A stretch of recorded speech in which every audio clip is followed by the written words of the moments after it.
മെസ്സിയെ കൊണ്ടുവരുന്നതുമായി ബന്ധപ്പെട്ട് തുടക്കം മുതൽ ഒടുക്കം വരെ യാതൊരു പരിശോധനയും നടന്നിട്ടില്ലെന്ന് കായിക മന്ത്രി ഒ.ജെ. ജനീഷ്. ആദ്യ കത്തിടപാട് നടക്കുന്നത് മുതൽ അവസാന ഘട്ടം വരെ ഒരു പ്രൊസീജിയറും പാലിക്കപ്പെട്ടിട്ടില്ല. ഉദ്യോഗസ്ഥർക്ക് മേൽ സമ്മർദ്ദം ഉണ്ടായിരിക്കുമെന്നാണ് കരുതപ്പെടുന്നത്. പരിശോധനയിൽ ഇരിക്കുന്ന ഫയലുകൾ സംബന്ധിച്ച് കൂടുതൽ വിശദാംശങ്ങൾ പറയുന്നത് ശരിയല്ല.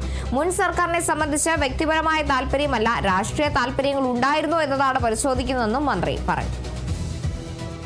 കത്ത് വരുമ്പോൾ ആ അഡ്വർടൈസ്മെൻ്റ് ഏജൻസിയുമായി തുടർന്നുള്ള കത്തിടപാടുകൾ നടത്തുമ്പോഴും അതിനുശേഷം ആ ഏജൻസി മാറി പിന്നീട് RBC വരുമ്പോഴും ഈ മെസ്സി വരുന്നതും കേരളത്തിൽ വന്ന് ഒരു ഇതിൻ്റെ ഭാഗമാകുന്നതുമായി ബന്ധപ്പെട്ടുള്ള ഒരു അന്താരാഷ്ട്ര തലത്തിൽ നടത്തപ്പെടേണ്ടുന്ന ഒരു കരാറുമായി ബന്ധപ്പെട്ട് ഒരു തരത്തിൽ പോലുമുള്ള പരിശോധനകൾ ഉണ്ടായിട്ടില്ല എന്നുള്ളതാണ് ഈ വിവാദത്തിൻ്റെയൊക്കെ ഏറ്റവും പ്രധാനപ്പെട്ട തുടക്കങ്ങളിൽ പെടുന്ന ഒന്ന്.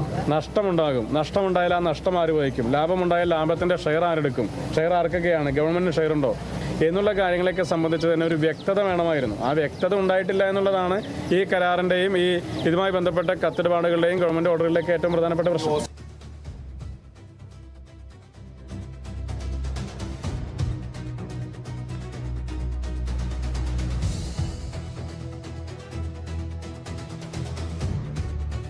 സീറ്റ് ബെൽറ്റ് ഇടാതെ വണ്ടി ഓടിച്ച സംഭവത്തിൽ പേഴ്സണൽ സ്റ്റാഫ് അംഗം ജെയ്സൺ ജെയിംസിനെ തള്ളി മന്ത്രി ഒ.ജെ. ജനീഷ്. സീറ്റ് ബെൽറ്റ് ഇടാതെ വണ്ടി ഓടിച്ചതിന് നിയമ നടപടി എന്താണോ അത് സ്വീകരിക്കാമെന്നും നിയമലംഘനങ്ങൾ ആര് നടത്തിയാലും അത് ശരിയല്ലെന്നും മന്ത്രി പറഞ്ഞു. അല്ല, അത് വിമർശിക്കപ്പെടണം. അങ്ങനെ വാഹനം ഓടിക്കാൻ പാടില്ല എന്നുള്ളതാണല്ലോ നമ്മുടെ നാട്ടിലുള്ള നിയമം എന്ന് പറയുന്നത്. എൻ്റെ പേഴ്സണൽ സ്റ്റാഫിന് പ്രത്യേകിച്ച് ഭരണഘടനാപരമായ ഇമ്മ്യൂണിറ്റി ഒന്നുമില്ല. അവർ കുറ്റം ചെയ്താൽ, അവർ തെറ്റ് ചെയ്താൽ, അവർ ട്രാഫിക് നിയമം ലംഘിച്ചാൽ സ്വാഭാവികമായിട്ടും അവർക്ക് എന്താണോ നാട്ടിൽ നിലനിൽക്കുന്ന നിയമം അനുസരിച്ച് അതിനനുസരിച്ചുള്ള ഫൈനുകൾ അടയ്ക്കേണ്ടതായിട്ട് വരും.